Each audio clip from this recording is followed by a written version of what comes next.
हाँ जी विद्यार्थियों, नमस्कार। आज चर्चा करने जा रहे हैं विशेष सेशन के बारे में। और विशेष सेशन अपना जो चल रहा है बीएसटीसी के। देखिए दोस्तों, अपने जो आज बीएसटीसी के बारे में चर्चा लेके आई है, इसके बारे में रणनीति से देखेंगे कि बीएसटीसी के बारे में अपनी आगामी क्या रणनीति होनी चाहिए और अपने किस हिसाब से बढ़ना चाहिए। ये आप देख सकते हो हमारे पैम्पलेट है, इसके हिसाब से आपको दिख रहा होगा कि बीएसटीसी में क्या कुछ सब्जेक्ट है और कौन सा सब्जेक्ट कितना रोल अदा करता है। देखिए, पहले ही अपने चलते हैं रीजनिंग, उसके बाद राजस्थान जीके भी है, इसके अंदर टीचिंग एप्टीट्यूड भी आता है, ग्रामर भी आती है और इंग्लिश ग्रामर भी आती है। बात करें ऑल ओवर बीएसटीसी के अंदर लमसम 90% मैटर जो अपने 12वीं में पढ़ के आते हैं उसी को ही डाल दिया जाता है। थोड़ा सा कॉमन सेंस के जो सब्जेक्ट है टीचिंग एप्टीट्यूड, इसको भी डाल। यदि बच्चा 12वीं करके ही आ रहा है तो उसको ज़रा इस पे थोड़ी सी गौर करनी पड़ती है। और बाकी जो चीज़ें इंग्लिश हिंदी, ये राजस्थान जी की, ये तो सब कॉमन चीज़ें ही होती है। ये बैच चलाने जा रहे हैं बीएसटीसी का, और इसके अंदर आपको दिख रहा होगा फ्री ऑनलाइन कोर्स भी है हमारा। जो ऑनलाइन ऑफलाइन स्टूडेंट होते हैं के लिए हम ऑनलाइन कोर्स भी फ्री। देखिए विद्यार्थियों, जो अपना कोर्स है ये चालू होने वाला है 2 तारीख, जो आगामी महीने की 2 तारीख आ रही है। इसी 2 तारीख को 9:15 बजे से हमारे नए बैच शुरू हो रहे। और इन्हीं नए बैचों की शुरुआत से पहले मैं आपको हमारा पुराना यदि रिजल्ट के बारे में बात करूं तो पिछले ही वर्ष हमने बीएसटीसी का एक बैच चलाया। उसी बैच में लमसम 100-115 स्टूडेंट थे। 100-115 स्टूडेंट्स में से हमने 50 से 60 ऐसे स्टूडेंट निकाले थे जिनको फर्स्ट चॉइस दिलाई थी। देखिए विद्यार्थियों, हमने 50 से 60 ऐसे विद्यार्थी निकाले हैं जिनको हमने फर्स्ट चॉइस, प्रथम उनकी जो चॉइस थी, उनकी जो प्रथम चाह थी, उसी के आधार पे हमने क्या दिला दी थी, कॉलेज दिला दी कि प्रथम मांग के अकॉर्डिंग हमने उनको कॉलेज दिला दी थी। और वही कॉलेज इनको सूरतकोट के इर्द गिर्द ही मिली थी। सूरतकोट के इर्द गिर्द ही हमने इनको ये कॉलेज दिला दी थी। और यही 50-60 बच्चे कोई दूर से बाहर से नहीं आए थे। ये 50-60 बच्चे आपके इर्द गिर्द गांवों के थे, और इन्हीं बच्चों ने हम पे भरोसा किया और हमारे साथ जुड़े रहे। मेरा ऐसा मानना है, इस बेरोजगारी के युग में यदि आप इसी समय जुड़ जाते हैं कहीं ना कहीं किसी भी इंस्टीट्यूट से, और विशेषकर आप उन लोगों से जुड़ते हैं जिनको पुराना अनुभव होता है, पुराना पढ़ाने का तरीका पता है, उनको एग्जाम में आने वाले क्वेश्चनों का पता है, उनको बारे में ये पता है कि एग्जाम की क्या रणनीति होनी चाहिए, तो मेरा ऐसा मानना है कि आपकी सफलता सुनिश्चित हो जाती है। आपकी सफलता क्या हो जाती है, सुनिश्चित हो जाती है। सफलता सुनिश्चित करने के लिए इंसान कुछ भी कर सकता है, और कुछ भी करने के लिए आपको कुछ नहीं करना पड़ रहा है। बस आपको बस पकड़नी है और फ्लाईओवर के सामने हमारे इंस्टीट्यूट में, और आते ही आपको हमारे जैसे महानुभवी विद्वान दिख जाएंगे। उन्हीं विद्वानों के सामने बैठ कर आपको अध्ययन करना और हमें अध्यापन करना। कुछ ये जो बातें हैं मैंने अभी आपको बताई है कि आगे वाली जो 2 अप्रैल आ रही है, 2 अप्रैल से हमारे नए बैच स्टार्ट हो रहे हैं। हो कब रहे हैं, 9:15। विद्यार्थियों, इसमें देखिए अभी जो बीएसटीसी की मांग को लेकर जो चर्चाएं चल रही है, इसमें लाखों विद्यार्थी उमड़ेंगे और ये भीड़ अलग अलग जगहों पर अलग अलग समय पर जाएगी। जितना जल्दी हो सकता है आप पहले आओ और पहले पाओ। जितना जल्दी हो सकता है आप पहले आओ और पहले पाओ। क्यों? आप कहोगे गुरुजी ये बात क्यों कह रहे हो, पहले आओ और पहले पाओ? यहाँ कोई आम थोड़ी बट रहे, धरती आम से भी महंगा उपहार यहाँ बट रहा है। यदि आप समय रहते अपनी कोचिंग स्टार्ट कर देते हैं तो आपकी सफलता सुनिश्चित हो जाती है। आप समय रहते पढ़ना शुरू कर देते तो आपकी सफलता 4 चांद लग जाते हैं। यही बात है कि आप 15-20 दिन मौज मस्ती मारने के बाद यदि ठहर के घूम फिर के आते हो तो वही है कि बचा खुचा मिले या न मिले वो आपकी किस्मत तय करती है। ऐसा मानना है कि आपको 2 अप्रैल से जुड़ना चाहिए, जुड़कर अपनी तैयारी के ऊपर कस लगाना चाहिए, फोकस करना चाहिए। विद्यार्थियों, यदि आगे बात करूं मैं तो तुम्हें पता होगा बीएसटीसी का जो एग्ज़ाम है वो जून माह में है, अर्थात अपने पास अप्रैल के बाद मई, और मई के बाद जून में तो एग्ज़ाम है। कहने का मतलब अपने पास 60 दिनों की रणनीति चलेगी, 60 दिनों की रणनीति। और इसी 60 दिनों की रणनीति में विद्यार्थियों हमें जो है अपने लक्ष्य को प्राप्त करना। हमारे में से कई विद्यार्थी ऐसे होंगे तो कहेंगे गुरुजी 60 दिनों में तो कुछ नहीं हो सकता। मैं कहता हूँ 60 दिनों में तो ऐसे ऐसे काम हो गए हैं जो तुमने सोचे नहीं है। कुछ अनुभवी हंसेंगे, कहेंगे गुरुजी वही काम होते हैं। नहीं, ऐसे भी काम होते हैं जो हम लक्ष्य लेकर चलते हैं और उसी लक्ष्य की प्राप्ति भी कर लेते हैं। विद्यार्थियों, सबसे बड़ी बात यही है कि घर से निकलना। यदि तुम घर से निकल गए तो मानो कि तुम बस सिकंदर बन गए, घर में ही पड़े रहे, घर में ही बैठे रहे, तो काम नहीं बने। बस झोला लो और फकीर बन जाओ, आ जाओ। यदि लक्ष्य के प्रति कुछ भी तुम्हारे अंदर थोड़ी सी सर्जनात्मकता है, कुछ भी थोड़ी सी पॉजिटिविटी है, तो कहीं जुड़ो, कहीं से जुड़ो, कहाँ से करो, लेकिन करो जरूर। और करने के लिए तुम्हारे पास समय मैंने बता दिया है 60 दिन। अब तुम कहोगे सर 60 दिन के अंदर भी सब्जेक्ट भी बहुत है, तो बहुत कुछ नहीं है। देखिए, सब्जेक्ट के अंदर कुछ जो तुम्हारे बीएसटी से आता है वो है राजस्थान जीके का पोर्शन। इसी राजस्थान जीके के साथ कुछ पोर्शन जो आते हैं वो है, दूसरा जो पोर्शन है वो आपको शिक्षण अभिरुचि है, टीचिंग एप्टीट्यूड शिक्षण अभिरुचि। और राजस्थान जी के शिक्षण अभिरुचि, इसके साथ आपके पास रीजनिंग भी होगी, और रीजनिंग के अलावा इसमें हिंदी भी होगी। हिंदी, रीजनिंग, इसके साथ एक इंग्लिश ग्रामर भी जुड़ती है। हम ठहरे राजस्थानी देसी आदमी, और देसी आदमी इंग्लिश का तो शौकीन आदमी होता है। अपने बोलते हैं how are you, what are you doing at this time. English तो अपने को आती ही है, इंग्लिश से तो अपने को डरना है ही नहीं। तो इंग्लिश, हिंदी, रीजनिंग, शिक्षण अभिरुचि और राजस्थान जी।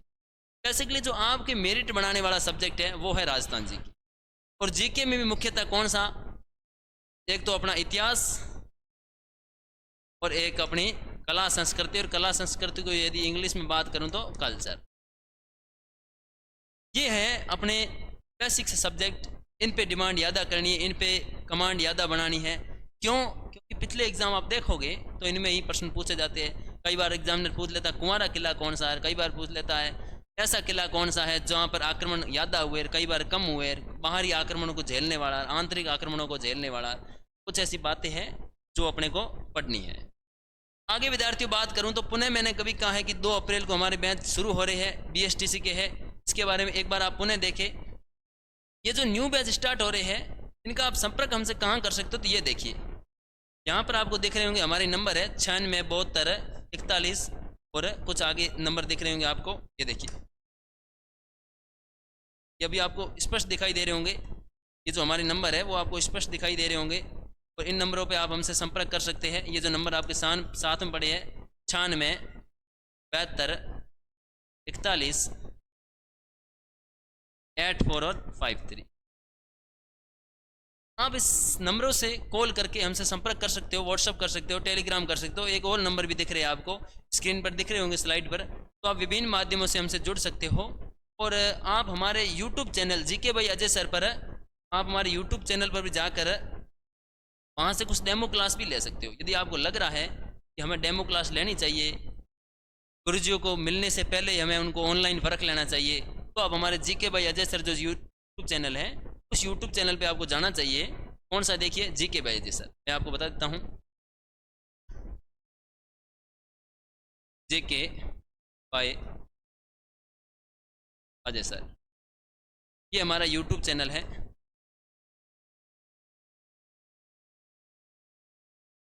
इस पे जाकर आपको हमारी कुछ क्लासें हैं, कई टीचरों की क्लासें हैं, कई की तो क्या लमसम सारों की पड़ी है, और आप सारी टीचरों की क्लासें देख सकते हो, डेमो ले सकते हो, अच्छी तरीके से परख के हमसे जुड़ सकते हो। तो मैं पुनः बात करूंगा विद्यार्थियों, भूले नहीं, इस डेट को याद रखें, अपने जहनों दिमाग में बिठा दे। 2 अप्रैल सुबह 9:15 बजे, सुबह 9:15 बजे से आप अपने करियर की नई शुरुआत कर सकते हो विजन इंस्टीट्यूट के साथ जुड़कर, जो सफलता की राह तुम्हारी सुनिश्चित करने में अहम भूमिका निभाने के लिए तत्पर और उत्सुक है। आगे देखिए विद्यार्थियों, आगे चलते हैं तो एक और बड़ी जानकारी आपके साथ साझा करने जा रहा हूं मैं। जानकारी है चतुर्थ श्रेणी कर्मचारी की। देखिए विद्यार्थियों, तुम्हारे पास सोने में सुहागा है। यदि तुम तैयारी करते हो बीएसटीसी की, तुम तैयारी कर रहे हो एसटीसी की, और ये तुम्हारा जून में शायद एग्जाम हो जाता है। बीएसटीसी की तुम तैयारी कर रहे हो, अपने को पता है कि अपने राजधानी छोरे हैं, अधेड़ उम्र में जाके स्कूल जाते हैं। वो तो है नहीं कि 2 साल के स्कूल गए, अब 15 साल के 12वीं कर ली। अपने जाते ही 12 साल के स्कूल है, तो 20-22 साल या 30 साल तो अपने 12वीं में निकाल देते हैं। 30 साल के होते हैं तो फिर अपनी डिमांड होती है रोजगार की, रोजगार नहीं लगे तो घर में पायल नहीं बजेगी, बेंदनी नहीं आवेगी। अपने क्या है, रोजगार जरूरी। और रोजगार के लिए तुम्हें भगवान ने दिया सोने में सुहागा। देखिए, तुम यदि तैयारी कर रहे हो बीएसटीसी, और बीएसटीसी का तुम्हारा एग्जाम हो रहा है जून में, और जून के जस्ट बाद तुम इसी बैच के अंदर जुड़ जाते हो बीएसटीसी वाले विद्यार्थी, और बाकी विद्यार्थी अभी से इसी बैच से जुड़ सकते हैं, तो तुम्हारा क्या फ़ायदा होगा कि आगामी जो भी भर्तियां हैं उनको तो तुम क्लियर कर ही लोगे। साथ में सबसे बड़ी भर्ती देखिए यहाँ पर 53,749 पद, अर्थात कहूँ तो मैं लमसम 54 या 55,000 पद मान सकता हूँ मैं। और 55,000 पदों में से आपको तो सिर्फ अपना एक पद सुनिश्चित करना है। एक पद सुनिश्चित कर दीजिए विद्यार्थियों। मैं कहता हूँ इसी सफाई कर्मचारी में से 20 या 25,000 तो राज्य सरकार शिक्षा विभाग को देने वाली, और फिर तो बल्ले ही बल्ले, ढंग के नंबर आ गए, गांव के स्कूल में पोस्टिंग हो गई, बस तकड़ा पटा तकड़ी पोस्टिंग, और घर परिवार वालों के साथ, और बस सुख ही सुख। फिर आगे पढ़िए, आगे जॉब लीजिए, लेकिन अभी तक आप चतुर्थ श्रेणी से जुड़िए। देखिए, चतुर्थ श्रेणी कर्मचारी का जो ऑफलाइन बैच है, यह भी बैच सेम उसी दिनांक को, अर्थात 2 अप्रैल को, वही बात मैं कहूँगा 2 अप्रैल को 9:15 बजे इसी का भी आरंभ होने जा रहा।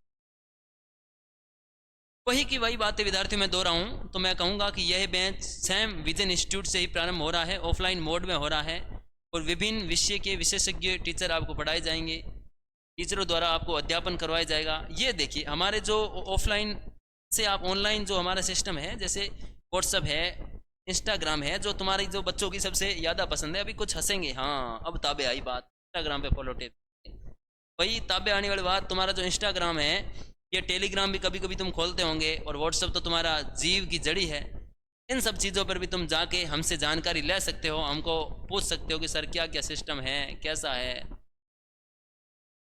तो वो सब है। ये देखिए आपके सामने नंबर जो मैं साझा कर रहा हूँ, ये वही नंबर है 9672 41 84 और 53। इन नंबर से भी आप हमसे जानकारी ले सकते हैं। और वही विद्यार्थी बात कहूँगा वापस, पहले आओ और पहले पाओ, बस तत्पर रहो और तैयार हो जाओ। यदि तुम एग्ज़ाम ख़त्म करते ही जुड़ जाते हो, मैं कहता हूँ कि तुम अपने लक्ष्य के प्रति डेडिकेट हो। लक्ष्य के प्रति डेडिकेट होना सर बहुत बड़ी बात होती है। यदि तुम लक्ष्य के प्रति डेडिकेट हो, अर्थात तुम कर सकते हो। कोशिश करके देखो, करने को कोई बड़ी बात नहीं है। सिकंदर भी तो आया था, जीत के भी तो गया था, तभी तो कहते हैं सिकंदर जैसा बनो। तो तुम भी सिकंदर हो, तुम्हारे अंदर भी सिकंदर है, बस बात इतनी है कि उस सिकंदर को बाहर निकाल। पुनः बात करूं विद्यार्थियों, तुम कहोगे गुरुजी इसके अंदर क्या सब्जेक्ट है, तो वही बात, सब्जेक्ट राजस्थान जी के, वही कॉमन सी बात है। रीजनिंग भी होगी इसके अंदर, मैथ भी होगी, शायद रीजनिंग है या नहीं है इसकी बात अपनी करते हैं, तो इसके अंदर मैथ है, इंग्लिश भी है इसके अंदर, वही सेम BST वाला पापड़ पड़ा है, हिंदी भी है इसके अंदर, और कुछ अदर 1-2 सब्जेक्ट और है। ऐसे करा के वही तैयारियां हैं जो तुम तैयारियां कॉमन करना चाहते हो, अर्थात चतुर्थ श्रेणी की तुम तैयारी लग रहे हो। आगामी आने वाली ये मैथ, ये इंग्लिश, ये हिंदी, ये तुम्हारी दिल्ली पुलिस GD में भी काम आ सकती है, ये तुम्हारे अदर एग्जाम में भी काम आ सकती है, और धीरे धीरे तुम इन शुरुआत से एक बड़े टारगेट को अचीव कर सकते। धीरे धीरे इन बड़ी शुरुआत से तुम छोटी शुरुआत से बड़े टारगेट को अचीव कर सकते। तो देर किस बात की विद्यार्थियों, आइए लग जाइए तैयारी। ये तो सब बातें थी विद्यार्थियों बैच के संबंध में, कि 2 अप्रैल को अपना जो बैच शुरू हो रहा है उसके संबंध में बातें थी। ऑफलाइन मोड की बात है। देखिए, ऑफलाइन ही बैच शुरू हो रहा है, लेकिन उन विद्यार्थियों को ऑनलाइन क्लासें फ्री दी जाएगी। जो विद्यार्थी हमारे ऑफलाइन क्लास में बैठता है उनको हम ऑनलाइन भी फ्री दे रहे। हमने एक नया नवाचार किया है। नया नवाचार ये है कि जो विद्यार्थी हमारे यहाँ ऑफलाइन क्लास में पढ़ रहा है, बैठ रहा है, वो कोई चीज़ है जो गुरुजी ने यहाँ बोर्ड पर बताई, उसका ध्यान वहाँ पर नहीं था, क्योंकि वो बोर्ड पर सही तरीके से नहीं पढ़ पाया और एक चीज़ भूल गया, तो क्लास में वो घर जाएगा, क्लास से हमारा ऐप खोलेगा, ऐप के अंदर उसको ऑनलाइन मोड में जो क्लासें हैं वो हमने फ्री दे रही। 100 बार देखो, उसी चीज़ को वापस दोहरान करो, और कल आगे वापस पूछो, गुरुजी आपने जो फलानी चीज़ बताई थी वो क्या है, गुरुजी आपने जो फलानी चीज़ बताई थी उसके बारे में बताओ। तो ऑफलाइन के साथ ऑनलाइन मोड भी हम फ्री दे रहे हैं, लेकिन उन्हीं विद्यार्थियों को दे रहे हैं जो विद्यार्थी हमारे ऑफलाइन कक्षा में बैठते हैं, ऑफलाइन कक्षा में अध्यापन करते। आगे बात करूं विद्यार्थियों, तो ये तो अपनी बेसिक जानकारी थी बैच के बारे में। अब बात करता हूं थोड़ी सी मेरे अपने सब्जेक्ट के बारे में। मैं तुम्हें इस बैच के अंदर राजस्थान इतिहास पढ़ाने वाला हूं, हो सकता है कि राजस्थान इतिहास के अलावा भी कुछ सब्जेक्ट पढ़ाए जाए, लेकिन राजस्थान इतिहास का तुम्हारे लिए मास्टर मैं ही हूँ। तो देखिए अपने बात करते थोड़ी मेरे सब्जेक्ट के बारे में। ये बातें मैंने आपको बैंच के संबंध में बताई, आशा है कि आप समझ गए होंगे, आप अच्छी तरीके से इसके बारे में गौर करेंगे और अपने भविष्य के निर्माण के संबंधी और ढंग से सोचेंगे। देखिए आगे बात करूं मैं मेरे सब्जेक्ट के बारे में, मैं तुम्हें इस बैच के अंदर इतिहास पढ़ाऊंगा, क्योंकि तुम्हें पता है कि इतिहास सिर्फ और सिर्फ तुम्हारे बेंचों के अंदर राजस्थान का ही लगता है। तो अपने पढ़ेंगे राजस्थान का इतिहास। कि विद्यार्थियों अब थोड़ा सा समय चेंज हो रहा है, थोड़ा सा एग्ज़ाम पैटर्न चेंज हो रहा है। आजकल एग्जामिनर शुरू करने से पहले ही ख़त्म कर देता सब कुछ, बस हालात बदल देता है, जज्बात बदल देता है। तुमको गुरुजी कैसे हालात और जज्बात कैसे बदल सकता है, एग्जामिनर की इतनी बड़ी क्या औकात है। तो मैं कहूँगा देखो पिछले बीएसटीसी के एग्ज़ाम हुए थे, उनमें कुछ ऐसे क्वेश्चन थे जो सिर्फ पढ़ने से हल नहीं होते, पढ़ने के साथ आपको एमसीक्यू करनी ज़रूरी है, आपको टेस्ट सीरीज ज्वाइन करनी ज़रूरी है। और हम अपने बेंचों के अंदर टेस्ट सीरीज भी चला रहे हैं। प्रत्येक शनिवार को, प्रत्येक गुरुवार को, प्रत्येक मंगलवार को हम क्या करते हैं, एक टॉपिक होने के बाद अगला टेस्ट जरूरी है। जैसे उदाहरण के रूप में अपने सोच सकते हैं, अपने समझ सकते हैं कि हमने राजस्थान के अंदर मेवाड़ पढ़ा, और जैसे हम अपना मेवाड़ पूरा करते हैं तो मेवाड़ के अंदर 100 या 200 एमसीक्यू, 100 या 200 क्वेश्चनों का एमसीक्यू हम लेकर हाजिर हो जाते हैं, और उन्हीं एमसीक्यू को बच्चों को सोल्व कराए जाते हैं, समझाए जाते हैं, और एमसीक्यू के माध्यम से बच्चों के डाउट के लिए। आप सोचो यदि हम किसी एक टॉपिक के, चूंकि यहाँ से 300, 400 या 500 या फिर 200 एमसीक्यू करते हैं, तो लमसम राजस्थान इतिहास के अंदर 15 या 20 टॉपिक होंगे। और मेरे अनुमान से जितनी भी गणित मेरी कमजोर है उसके आधार पे मैं बता सकता हूँ अपने 3000 या 3500 क्वेश्चनों के आसपास पहुँच जाते। मेरा ऐसा मानना है यदि अपने एक सब्जेक्ट में 3000 से 4000 क्वेश्चन कर लेते एमसीक्यू थ्योरी पढ़ने के बाद, तो अपने कोई नहीं। और हमारे यहाँ जो क्लासरूम है, इस क्लासरूम के अंदर सभी टीचर बाईलिंगुअल पढ़ाने वाले। बाईलिंगुअल का मतलब है दोनों भाषा। यदि आप इंग्लिश मीडियम के हो तो भी हम पढ़ाएंगे, यदि आप हिंदी मीडियम के हो तो भी हम पढ़ाएंगे।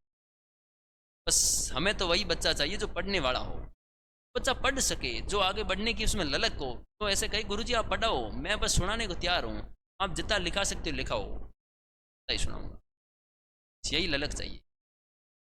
तो देखिए अपने इतिहास के बारे में बातें थोड़ी आगे शुरू करूं तो मैं पढ़ाऊंगा तुम्हें राजस्थान के इतिहास। और इतिहास में आज तुम्हें इंट्रो थोड़ा सा बताऊं तो अपने चल रहे हैं मेवाड़ में। आपने सुना होगा कि अपने पास पढ़ने और पढ़ाने के लिए सिर्फ एक ही चीज़ है, राजस्थान पूरे इतिहास में एक ही चीज़ है, वो कौन सी चीज़ है, मेवाड़ का। कुछ एक राजस्थानी दुआ है जो मैं आपके साथ साझा करना चाहता हूँ कि हो तो नहीं मेवाड़ तो होती नहीं हिंदवाड़, खांडो कदे नहीं खड़क तो पश्चिम छिपतो। कि हो तो नहीं मेवाड़ तो होती नहीं हिंदवाड़, खांडो कदे ने खड़क तो पश्चिम छिपतो बाण। अर्थात यदि ये मेवाड़ नहीं होता तो हिंदवाड़ नहीं होता, हिंदुस्तान नहीं होता।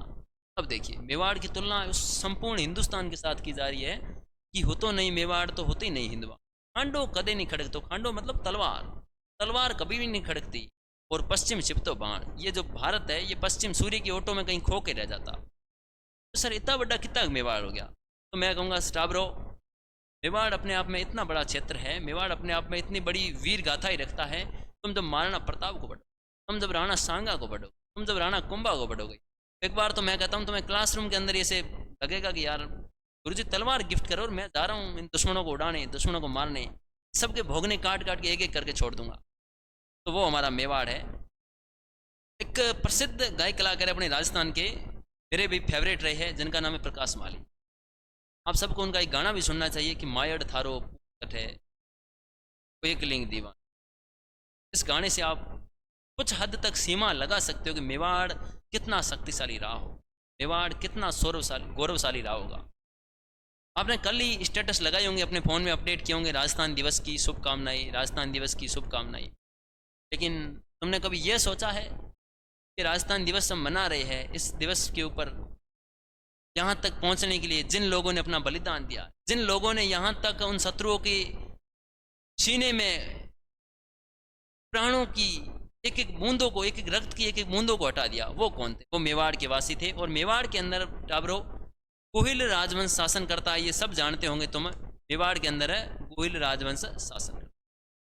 तो अपने मेवाड़ के अंदर कुछ बातें पढ़ रहे हैं और मेवाड़ से शुरू कर रहे हैं। एक दोहे के माध्यम से मैंने तुम्हें समझाया था, अब मैं पढ़ूंगा मेवाड़, तुम्हें स्टार्ट करो। तो देखिए टाबरो,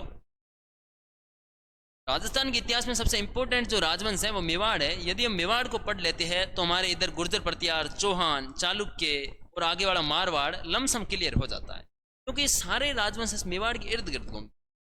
तुम पढ़ोगे चौहान को, और चौहानों में पहला पितृहंता पढ़ोगे जगदेव को, और जगदेव मेवाड़ वाले व्यक्तियों के कहने पर ही तो उसको मारता है। तुम उधर मारवाड़ पढ़ोगे, मारवाड़ का व्यक्ति पढ़ोगे रणमल, रणमल इधर तो मरता मेवाड़ में। तो सारे राजवंश हैं जो मेवाड़ के इर्द गिर्द घूम, तो अपने को मेवाड़ पढ़ना जरूरी है। और पढ़ने की दृष्टि क्या होनी चाहिए, पढ़ने का नजरिया क्या होना चाहिए, ये अपने को पता होना जरूरी है। अपने क्या करते हैं कि मेवाड़ हेडिंग लगाई, और हेडिंग लगाते हैं बप्पा रावल, हेडिंग लगाते पहला ही राजा, पहले ही राजा का नाम लिखते हैं बप्पा रावल। बप्पा रावल लिखा और सन लिखा और पढ़ना स्टार्ट। एग्जामिनर ने प्रश्न पूछ लिया मेवाड़ का प्राचीन नाम क्या है, एग्जामिनर ने प्रश्न पूछ लिया मेवाड़ का प्राचीन नाम। अब बस माथे में धुएं उठ गए, काम क्लियर हो गया, खत्म। एक दूसरे के सामने देख लिया, बाहर आके रिक्शे में बैठे चर्चा करते हैं, नहीं ये तो सिलेबस में है ही नहीं, आउट ऑफ सिलेबस है। ऐसे कभी क्वेश्चन आते हैं क्या? हाँ जी आते हैं, जरूर आते हैं, लेकिन अपने क्या करते हैं, अपने पढ़ते ही नहीं है, या फिर उन टीचरों से पढ़ते हैं जो पढ़ाते ही नहीं है। कुछ विद्वान भी ऐसे होते हैं जो पढ़ाते ही नहीं है।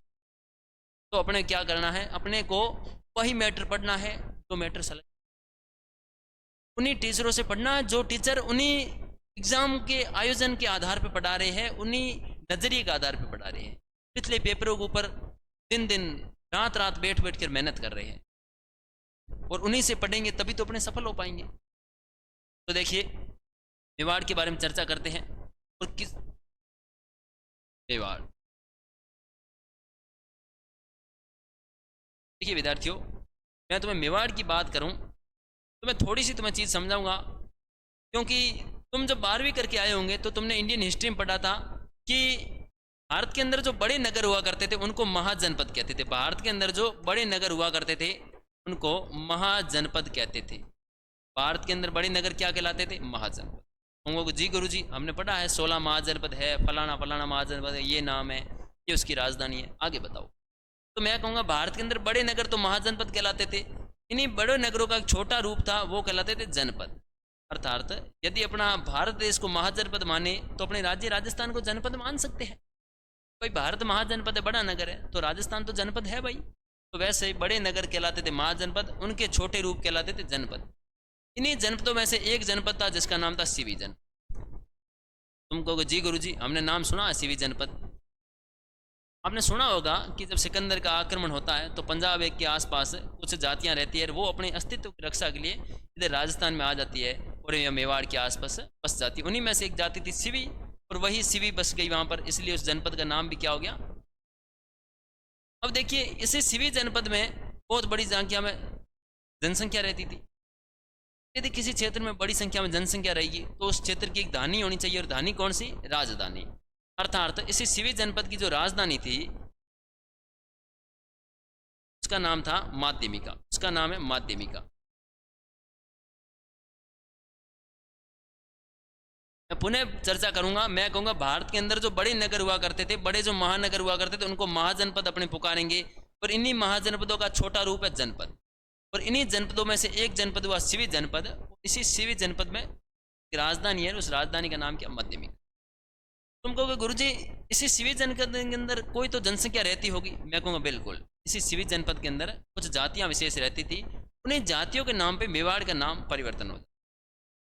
देखो टाबरो एक और बात बताऊंगा तुम्हें, आगे जब इनके नाम चेंज होंगे तो तुम कहोगे सर ऐसे कैसे चेंज होंगे।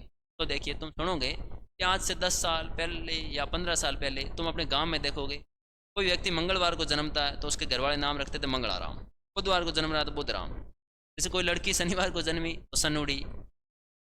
अब तुम कहोगे सर रविवार को जन्मी तो रविड़ी, नहीं, रविड़ी थोड़ा नाम जस्ता भी नहीं है, लड़कियों की करनी जरूरी है। और आगे जब मैं बात करूं तो ये जो नाम होते थे ये समय के साथ चेंज हो गए। जैसे आज तुम कई नाम पढ़ोगे सुदर्शन, घर पे भली बेटे को कालिया पुकारते हो, क्लास में बताएगा नाम सुदर्शन है। वैसे ही समय के साथ नाम चेंज हो जाते हैं। तो ये है अपना सिवी जनपद। सिवी जनपद के अंदर राजधानी थी माध्यमिका। इसी सिवी जनपद में मेर जाति ज्यादा रहती थी, या ऐसे कहूंगे मेर जाति की अधिकता थी। मेर जाति की अधिकता थी। इसी सिवी जनपद में मेर जाति की अधिकता थी, और मेर जाति की अधिकता के कारण ही इस क्षेत्र का नाम बदल जाता। आप देखते होंगे एक गांव है, उस गांव के अंदर 10 घर राजपूतों के हैं, 10 घर ब्राह्मणों के और 500 घर जाटों के, और जाटों में भी गोदारों के है। तो गांव का नाम पड़ जाता है गोदारों की ढाणी या गोदारों का गांव। यदि वहां पर बिश्नोई घर है तो गांव का पड़ जाता है बिश्नोई गांव या बिश्नोई मोहल्ला। वैसे ही जातियों के आधार पर मोहल्लों के नाम, कस्बों के नाम, गांवों के नाम हो जाते हैं। तो यहाँ पर भी वैसा ही कॉन्सेप्ट काम करता है। इस सिवी जनपद में मेर जाति की अधिकता ज्यादा थी। मेर जाति के लोग जो थे वो ज्यादा थे, और मेर जाति की अधिकता कारण इस सिवी जनपद का नाम क्या हो जाता है दोस्तों? इस जनपद का नाम हो जाता है मेदपाटन।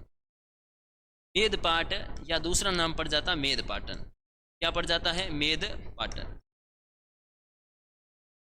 तुम कहोगे सर हमने तो एक और नाम पढ़ा है, उसका नाम है प्रागवाट। हमने गुरुजी एक नाम और पढ़ा है और प्रागवाट पढ़ा है। मैं कहूँगा जी दोस्तों जरूर तुमने पढ़ा है, वो सही पढ़ा है। प्रागवाट मेवाड़ को इसलिए कहा जाता था क्योंकि मेवाड़ के इर्द गिर्द जो बड़े बड़े पहाड़ थे, जो भौगोलिक विशेषता थी, उसी भौगोलिक विशेषता के आधार पर मेवाड़ को प्रागवाट का और जानकारी साझा करूंगा। मैं कहूँगा दोस्तों इसको प्रागवाट के अलावा व्याघ्रवाट भी कहते थे। व्याघ्रवाट, तुम कहोगे सर व्याघ्रवाट? मैं कहूँगा कि मेवाड़ के अधीन डूंगरपुर और इन बांसवाड़ा के आसपास का क्षेत्र आता था, और यहाँ पर बाघ चीते बहुत संख्या में थे, शेर वगैरह। तो इसके कारण इसका नाम क्या पड़ गया? व्याघ्रवाट, प्रागवाट। और जाति कौन सी थी? मेर जाति की ज्यादा होने के कारण मेदपाट या मेदपाट। एक एग्जाम में पूछ लिया गया था कि निम्न में से मेवाड़ का नाम है, और प्राचीन नामों में एक सिवी जनपद दिया, 3 नाम अलग दिए। एक था मांड या वल दिया, एक कांठल दिया और एक बागड़ दिया। तो सिवी जनपद भी मेवाड़ का प्राचीन नाम है, मेदपाटन भी नाम है, मेदपाट भी नाम है, और प्रागवाट। आगे जब तुम बात करोगे तो तुम कहो गुरुजी इस सिवी जनपद की जाति के आधार पर नाम चेंज हो गया, तो क्या इस राजधानी का नाम चेंज नहीं हुआ? मैं कहूँगा बच्चों जरूर हुआ। इस राजधानी को वर्तमान में कहते हैं नगरी। वर्तमान में इसका नाम क्या है? नगरी। तुम कहोगे जी सर नगरी, और ये नगरी कहाँ पर है? तो ये नगरी वर्तमान में है चित्तौड़गढ़। कहाँ पर है? चित्तौड़गढ़। देखिए तो वर्तमान सिवी जनपद मेदपाट, मेदपाटन या प्रागवाट, और इसकी राजधानी जो माध्यमिका थी उसी को कहते हैं नगरी। इसी नगरी की 1869 में खुदाई हो जाती है। भंडारकर वगैरह वो जब अपने प्राचीन इतिहास पढ़ेंगे राजस्थान का, आधुनिक इतिहास पढ़ेंगे, तो मैं पूरी बातें बताऊंगा कि यहाँ पर क्या कुछ निकला और क्या कुछ नहीं निकला। उत्खनन प्रथम स्थल भी बताऊंगा आपको, वो सब बातें अपने आधुनिक हिस्ट्री में। और राजधानी का नाम हो जाता है नगरी चित्तौड़गढ़। अब तुम कहोगे सर तो फिर यहाँ गोहिल राजवंश का क्या लेना देना? गोहिल राजवंश का क्या है नगरी में, पगरी में ये? तो मैं कहूँगा टाबरो आगे सुनो। ये तो मेवाड़ के बारे में बायो बताया, इसका इंट्रो पढ़ाया मैंने कि महाजनपद बड़े नगर, उनमें छोटे नगर हमेशा कहलाते थे जनपद। इन्हीं जनपदों में एक सिवी जनपद था। एक था सिवी जनपद नाम का एक नगर था। इसी सिवी जनपद के अंदर मेर जाति अधिक रहती थी, और मेर जाति की बहुलता कारण, अधिकता कारण यहाँ पर इसका नाम बढ़ गया मेदपाट या मेदपाटन, या क्या बढ़ गया? प्रागवाट।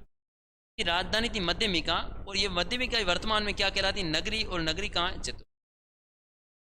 ओ जी सर ये समझ आ गया, आगे बताइए। आगे सुनो टाबरो, आगे क्या होता है कि मैं एक लाइन लिखूंगा कि मेवाड़ में गोहिल राजवंश के राजाओं ने शासन किया। मेवाड़ में गोहिल राजवंश, गोहिल राजवंश के राजाओं ने शासन किया। तो सर कैसे समझाओ, गोहिल कौन था, शासन क्या होता है, शासक क्या होते हैं? तो देखो बच्चों इनके बारे में अपने चर्चा करेंगे। तो एक कुछ नियम होते हैं कुछ चीज़ों को पढ़ने के। जैसे किसी भी राजवंश को आप पढ़ोगे तो उस राजवंश के बारे में आपको पढ़नी पड़ेगी पहले सामान्य जानकारी। उसी राजवंश की आपको पढ़नी पड़ेगी सामान्य जानकारी। आप सीधा उठाते हो पहले राजाओं को, एग्जामिनर पूछ रहा सामान्य जानकारी से, फिर बचेट खाते हो और वापस बैक लग जाती है। तो सामान्य जानकारी पढ़नी जरूरी है। और राजवंश किसी भी पढ़ोगे तो उसकी पहले पढ़ोगे सामान्य जानकारी। सामान्य जानकारी का देखो दोस्तों पहला ही पॉइंट होता है किसी भी राजवंश की उत्पत्ति अपने को फलाना राजवंश उत्पत्ति कैसे हो रही है, कहाँ से निकला है, कैसे निकला इत्यादि मत। तो देखिए किसी भी राजवंश की पहली है वो है उत्पत्ति, पहला पॉइंट है किसी भी राजवंश का पढ़ने का वो है उत्पत्ति। मैंने कहा कोई भी राजवंश आप पढ़ो उसकी सामान्य जानकारी अपने को पढ़नी पड़ती है, और सामान्य जानकारी में भी क्या पढ़ना पड़ता है, पहला ही पॉइंट है उत्पत्ति। जी गुरु जी उत्पत्ति पढ़ लेंगे, मैं कहूँगा पढ़ नहीं लेंगे, उत्पत्ति भी दो प्रकार से पढ़नी पड़ती है। उत्पत्ति पढ़ने के भी दो मत होते हैं, अर्थात कहने का मतलब किसी भी राजवंश को पढ़ना पड़ेगा तो उसकी उत्पत्ति पढ़नी पड़ेगी। भाई वो राजवंश कहाँ से आया है, वो राजवंश कहाँ से बना है, वो राजवंश कौन है, उनका मूल पुरुष कौन है, उनका पिता कौन है, उनकी माता कौन रही, वो कहाँ से आए हैं, क्या करने आए थे, उनका क्या उद्देश्य था आने का, ये सब बातें पढ़नी जरूरी है। तो देखिए उत्पत्ति में पहला ही पॉइंट पढ़ेंगे अपने इनके विद्वानों के अनुसार उत्पत्ति। पहला पॉइंट पढ़ोगे विद्वानों के अनुसार। उत्पत्ति में हमेशा दो चीजें पढ़नी पड़ती है, एक पढ़नी पड़ती है विद्वानों के अनुसार उत्पत्ति और एक पढ़नी पड़ती है शिलालेखों, एक पढ़नी पड़ती है शिलालेखों के अनुसार। विद्वान कहते तुम समझ गए होंगे, तुम्हें तुम्हारे गुरुजियों ने कहा होगा अरे विद्वान खड़ा होकर बता दे फलाना फलाना क्वेश्चन बता दे, अर्थात विद्वान का मतलब तुम्हारे दिमाग में तुम्हारे जहन में एक क्वेश्चन उठ गया होगा, सर विद्वान उसे कहते हैं जो ज्ञानी आदमी हो, जो सब कुछ जानता हो या कुछ थोड़ा बहुत तो उस चीज़ के बारे में जानता हो। अर्थात गुहिलों के उत्पत्ति के बारे में उन विद्वानों ने क्या कहा, उन महापुरुषों ने क्या कहा है जिन्होंने उसके बारे में सर्वे किया, उनको तो विद्वान। तुम कहोगे सर शिलालेख क्या होता है, तो मैं कहूँगा टाबरो शिला का मतलब होता पत्थर, अपने नहीं कहते बाठो उठार मार भी भोगने में, भोगना मतलब सिर, उसके सिर में मार, तो शिला का मतलब होता पत्थर, और पत्थर पर लिखे गए लेख ही क्या कहलाए, शिलालेख। यदि तुम्हें 12वीं में तुम्हारे पास इतिहास रहा है तो तुम पढ़ोगे अशोक के शिलालेख वगैरह वगैरह, तो ये जो शिलालेख होते हैं पत्थरों पर लिखे गए लेखों को शिलालेख कहते हैं, और विद्वानों के अनुसार उत्पत्ति और शिलालेखों के अनुसार उत्पत्ति, ये दोनों पढ़ते पढ़ते अपने किसमें। तो मैं पुनः चर्चा कर रहा हूँ, मैं कहूँगा मेवाड़ में गुहिल राजवंश ने क्या किया है, शासन किया है, और राजाओं ने शासन किया, गुहिल राजवंश के शासकों ने। और किसी भी राजवंश को पढ़ने के लिए पहली जो पॉइंट होता है वो होता है सामान्य जानकारी का, पहला जो पॉइंट होता है वो होता है सामान्य जानकारी का, और सामान्य जानकारी में पढ़ना पड़ता है अपने को उत्पत्ति। क्या पढ़नी पड़ती है, उत्पत्ति। उत्पत्ति हमेशा दो तरीकों से पढ़नी पड़ती है, एक होती है विद्वानों के अनुसार, एक होती है शिलालेखों के, एक उत्पत्ति होती है विद्वानों के अनुसार, एक होती है शिलालेखों के। तो देखिए दोस्तों हम थोड़ी सी उत्पत्ति के बारे में चर्चा कर लेते हैं, और मैं कहूँगा गुहिल राजवंश की उत्पत्ति विद्वानों के अनुसार, किसके अनुसार, विद्वानों के अनुसार। तुम कहोगे सर विद्वानों के अनुसार ही बता दो एक आदि, तो अपने चर्चा कर रहे हैं विद्वानों के अनुसार, और विद्वानों के अनुसार ही पहली किसके अनुसार पढ़ेंगे, अबुल फजल। एक व्यक्ति है जिसका नाम है अबुल फजल, एक व्यक्ति है जिसका नाम है अबुल फजल। और अबुल फजल क्या कहते हैं, देखिए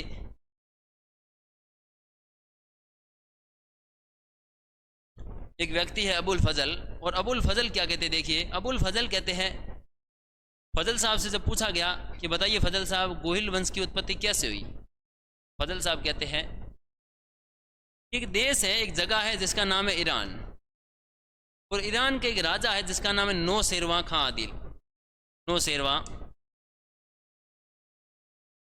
खां आदिल। अबुल फजल साहब से पूछा गया फजल साहब बताइए गोहिल साहब की उत्पत्ति कैसे होती है, गोहिल वंश की। तो ये कहते हैं एक देश है ईरान, एक जगह है ईरान, ईरान का एक राजा है जिसका नाम है नौशेरवां खां आदिल। इसी नौशेरवां खां आदिल की वंशज कौन है, इसी नौशेरवां खां आदिल के जो वंशज है या इनके जो संतान है, इन संतानों से किसकी उत्पत्ति हुई है, किसकी उत्पत्ति है बोलो, अर्थात मेरे कहने का तात्पर्य है कि अबुल फजल साहब गोहिल वंश की उत्पत्ति किससे जोड़ते हैं, नौशेरवां आदिल साहब। वो कहते हैं नौशेरवां आदिल साहब की जो संतान है वही गोहिल। लेकिन टाबरो ये बात पूर्णता से झूठी सिद्ध हो रही है। कैसे सिद्ध हो रही है कि जब विद्वानों ने, जब महापुरुष लोगों ने इन दोनों का कालक्रम निकाला, इन दोनों का समय पीरियड निकाला, तो गोहिल तो 100 साल पहले हो गया, ये जो है अपना ईरान का शासक नौशेरवां ये 100 साल बाद में हुआ। ऐसे कैसे हो सकता है कि बेटा 100 साल पहले जन्मे, बाप 100 साल बाद में जन्मे, आज तक तो ऐसा कभी हुआ नहीं है। आगे यदि ऐसे कुछ महापुरुष कुछ जन्म लेते हैं, ऐसे कुछ कर देते कारण हमें तो पता नहीं, लेकिन आज तक ऐसा कभी नहीं हुआ। अर्थात ये पॉइंट एकदम गलत सिद्ध हो रहा है, अबुल फजल ने इसका मतलब पूरी फैंकालॉजी कर ली। क्या कर ली है? फैंकालॉजी की। इसके बाद अपने पढ़ेंगे दूसरा विद्वान। दूसरे विद्वान का नाम है D R Bhandarkar. D R Bhandarkar का मतलब doctor Bhandarkar. D R Bhandarkar, एक और व्यक्ति इसके साथ में है, इनके साथ है मोनोत नैन्सी। मोनोत नैन्सी। डी आर भंडारकर और मोनोत नैन्सी कहते हैं कि गोहिल राजवंश की उत्पत्ति ब्राह्मणों से। किससे हुई है बोलो? ब्राह्मणों से।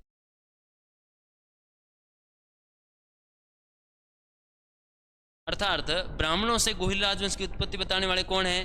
डी आर भंडारकर और मोनोत नैन्सी। तुमको गुरुजी ये तो दो हुई, अभी तुम फैंकालॉजी 5 की कर रहे थे, तो सुनो आगे मैं 2-3 और बता देता हूँ।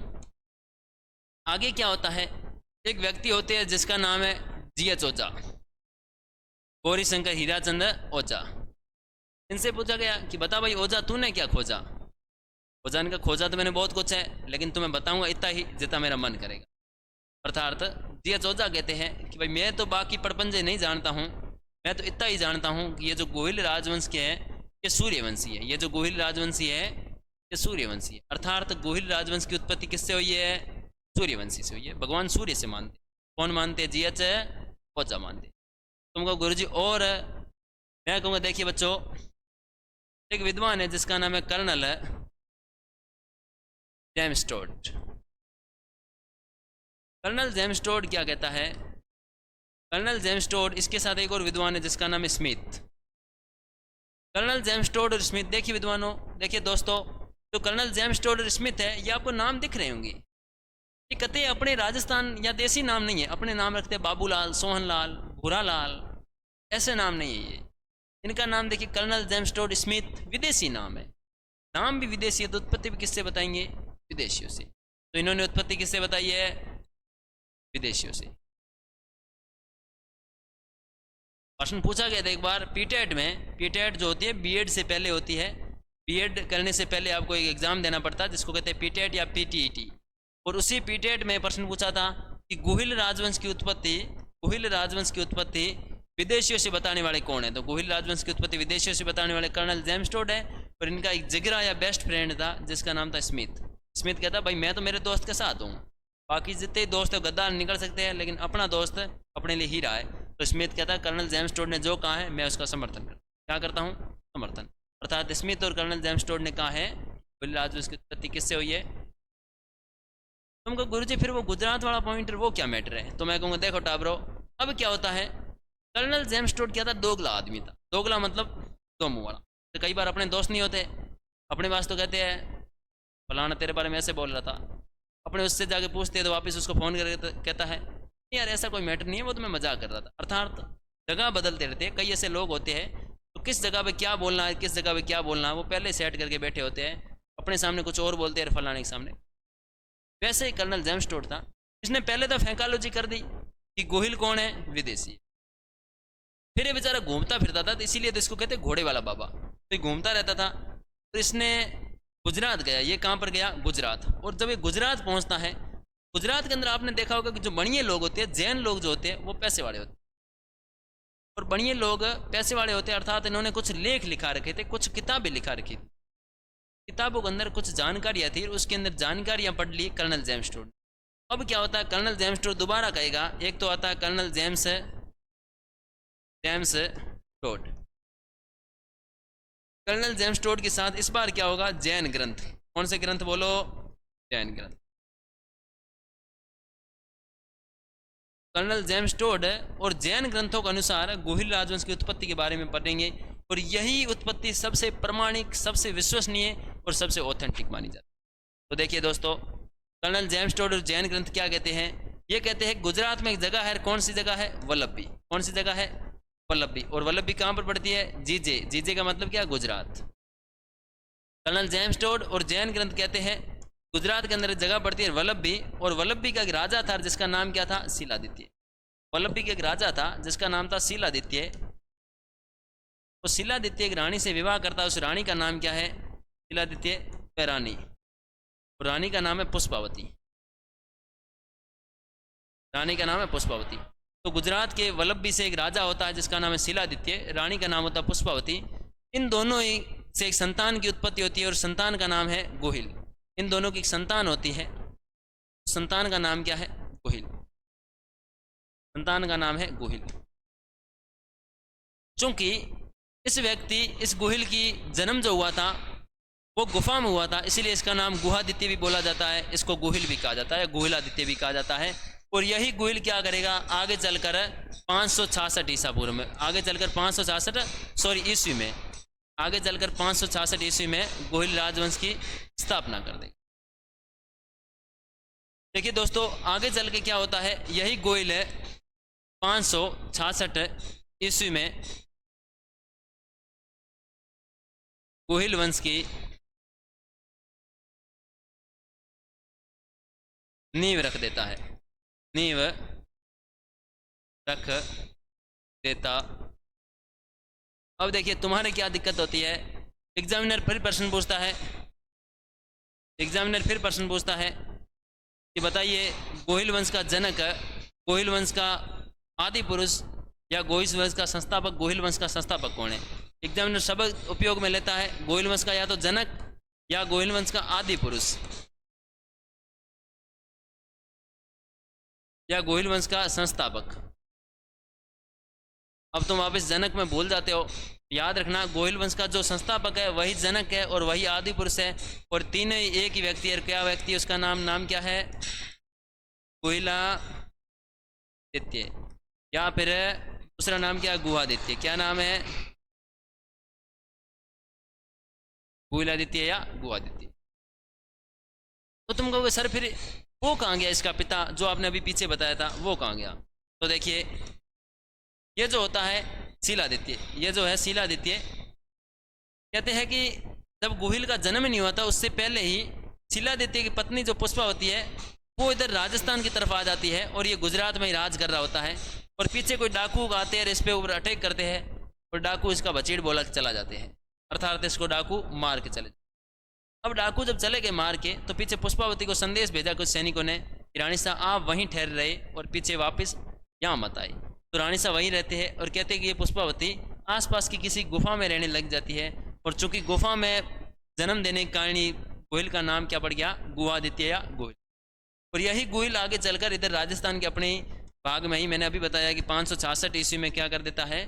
गोहिल राजवंश की स्थापना कर।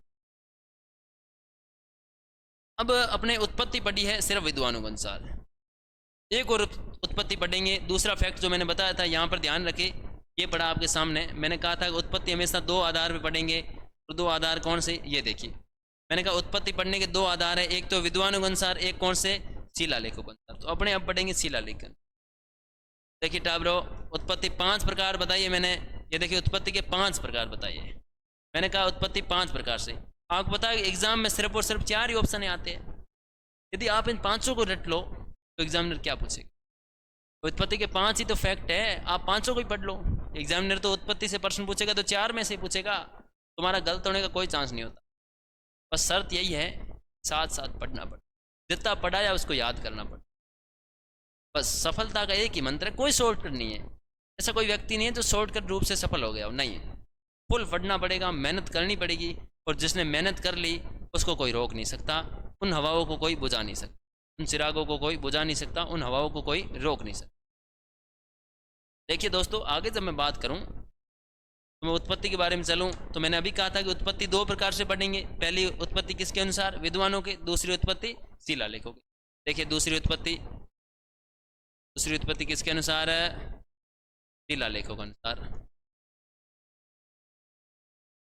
शिलालेख में आप कहोगे गुरुजी हमने पढ़ा है, बिल्कुल सर। सामोली शिलालेख जो है, सामोली शिलालेख, मैं कहूँगा बिल्कुल सामोली शिलालेख तुमने पढ़ा है, गोहिल राजवंश की जानकारी देता है। और ये जो सामोली शिलालेख है इसका समय काल भी मैं तुम्हें बता देता हूँ, 646 ईस्वी, मतलब कि 646 ईस्वी। तुमको गुरुजी सामोली है कहाँ? मैं कहूँगा उदयपुर में है, सामोली उदयपुर।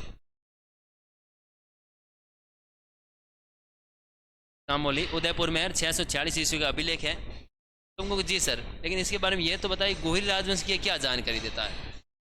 तो मैं कहूँगा देखो टाबरो, सामोली अभिलेख गोहिल राजवंश की, सामोली अभिलेख सामोली जो अभिलेख है वो गोहिल राजवंश, गोहिल राजवंश की जानकारी, सामोली अभिलेख गोहिल राजवंश की जानकारी देने वाला एकमात्र प्राचीनतम अभिलेख है। तो सामोली से पहले गोहिल राजवंश का कहीं जिक्र नहीं मिलता।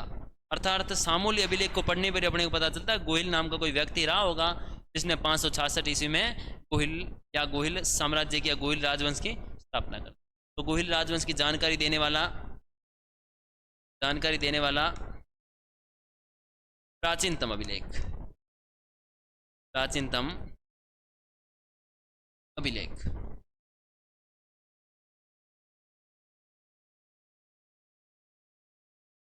तो ठीक है सर, गोहिल राजवंश की जानकारी वाला देने वाला प्राचीनतम अभिलेख ये तो हमें पता है, आगे कुछ और बताइए।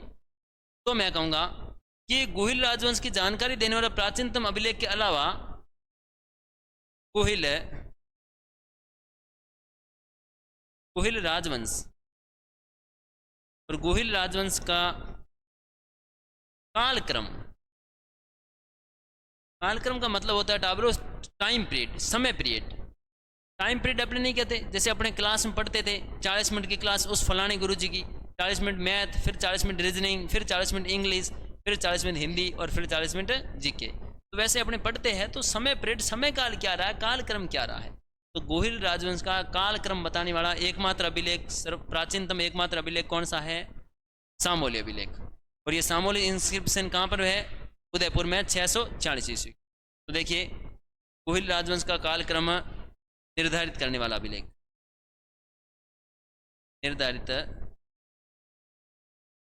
करने वाला क्या है, करने वाला अभिलेख है। गोहिल राजवंश की कालक्रम निर्धारित करने वाला अभिलेख कौन सा, सामोली। तुमको को ठीक है सर, लेकिन इसके अंदर गोहिल राजवंश की क्या जानकारी मिलती है वो तो बताइए। तो देखिए टाब्रो, इसके अंदर एक व्यक्ति है वटनगर का। कहाँ का है, वटनगर का। सर ये वटनगर कहाँ है, मैं कहूँगा वटनगर बसंतगढ़। तो जी हाँ सर, बसंतगढ़ तो सुना है, सिरोही के आसपास का क्षेत्र या सिरोही का क्षेत्र। तो वटनगर बसंतगढ़ के महाजन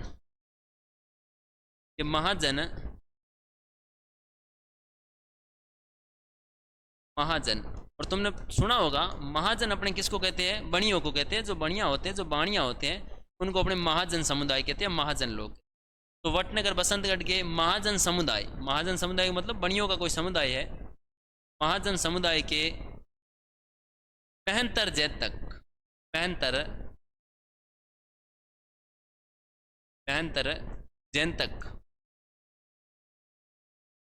द्वारा।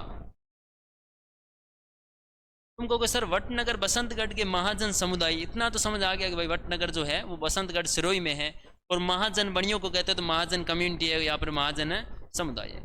ये क्या है मेहनतर, और ये जैनतक क्या है। तो मैं कहूँगा टाबरो ये जैतक तो नाम है, लेकिन तुम पढ़ोगे जब बिजोलिया शिलालेख के अंदर प्रशासनिक व्यवस्था बताई गई है, प्रशासनिक क्रम बताई गई है, शब्दावलियाँ बताई गई है। उसके अंदर तुम पढ़ोगे देश का सबसे बड़ा मुखिया राजा होता है, और वैसे ही सबसे छोटी इकाई जो होती है गांव, और ग्राम का जो मुखिया होता है वो क्या कहलाता है, मेहनतर। अर्थात वटनगर का जो मुखिया था वो मेहनतर था, और मेहनतर पद था, और उस पद पर कौन बैठा था, जैनतक बैठा था। अर्थात वटनगर का जो मुखिया था वो मेहनतर जैनतक था, और वटनगर बसंतगढ़ के महाजन समुदाय के मुखिया जैनतक द्वारा अरण्यवासिनी